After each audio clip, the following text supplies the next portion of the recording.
पुढची बातमी पाहूयात।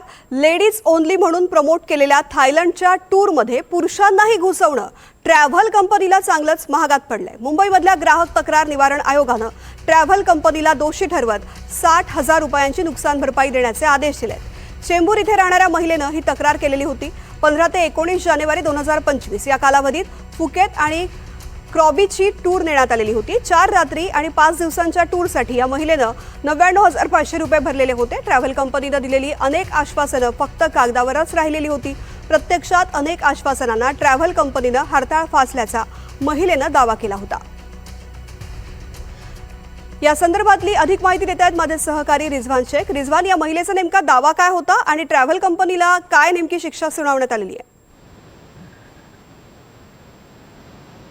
आपण पाहतोय की ज्या पद्धतीने ग्राहक मंच आयोगाने जे आहे ते बेंगळुरू येथील ईस्ट विंग या ट्रॅव्हल कंपनीला तो 60,000 रुपयाचा दणका जो आहे तो या ठिकाणी दिलेला आहे। खरं तर आपण पाहतोय की महिला जी आहे ती मुंबई येथील चेंबूर परिसरामध्ये राहते आणि 15 जानेवारी ते 19 जानेवारी 2025 दरम्यान जी आहे ती थायलंड फिरण्यासाठी गेली होती। परंतु या ज्यावेळी आपण पाहतो एखादी कंपनी ज्यावेळी ऍड करते त्यावेळी या ऍडमध्ये फक्त सांगते ओनली लेडीज, परंतु या टूर्समध्ये आपण पाहतोय की पुरुषांना जो आहे तो या टूरमध्ये घुसवण्यात आला। यावेळी महिलांनी त्याच्यावरती आक्षेप घेतला, परंतु ट्रॅव्हलच्या माध्यमातून कुठलाही त्या ठिकाणी समाधानकारक उत्तर जो आहे तो महिलांना देण्यात, त्याचमुळे महिलांनी जे आहे ते ग्राहक मंच आयोग या ठिकाणी तक्रार केली होती।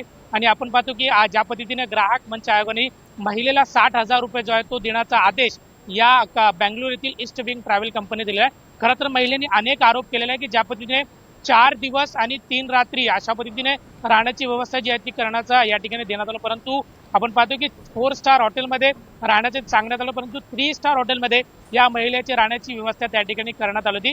त्यामुळे आपण पाहतोय की एखादी कंपनी ज्या पद्धतीने ही महिलांनी आपण पाहतोय की 99,500 रुपये खर्च करून जे आहे ते थायलंडचा टूर केला, तर याच्यामध्ये आपण पाहतोय की फुकेत आणि क्रॉब्रिज अशा 2 ठिकाणी जाण्याचा त्याचा मानस होता, परंतु आणि इथेही कुठल्या त्याला घेऊन गेलं नाहीये। त्याच्या व्यतिरिक्त आपण पाहतोय की ज्या पद्धतीने जेम्स बॉन्ड बेट आणि पीपी बेटाची सफारी देखील या ठिकाणी रद्द करण्याचा आरोप जो आहे तो महिलांनी केला। त्यामुळे महिला मुंबईमध्ये राहणार, त्यामुळे या महिलेने थेट ग्राहक मंच आयोगाकडे तक्रार केली आणि या ग्राहक मंच आयोगाने थेट या बेंगळुरू येथील ईस्ट विंग कंपनीला जो आहे तो 60,000 रुपयाचा दंड ठोठावलाय आणि महिलांना देण्याचा आदेश। त्यामुळे आपण पाहतोय की एक चांगला निकाल जो आहे तो समोर आला। याच्यामुळे अनेक पर्यटक जे आहेत ते फिरण्यासाठी अशा टूर्स अँड ट्रॅव्हलला जो आहे तो कॉन्टॅक्ट करण्याचा प्रयत्न केला। त्यामुळे हा दणका दिल्यानंतर कुठेतरी ग्राहकाला एक मोठा संतोष आणि विशेषतः महिलेला एक मोठा संतोष समाधान जो आहे तो या ठिकाणी कोर्टाच्या माध्यमातून भेटताना दिसून येत आहे। निश्चित रिजवान, धन्यवाद संपूर्ण माहिती करता।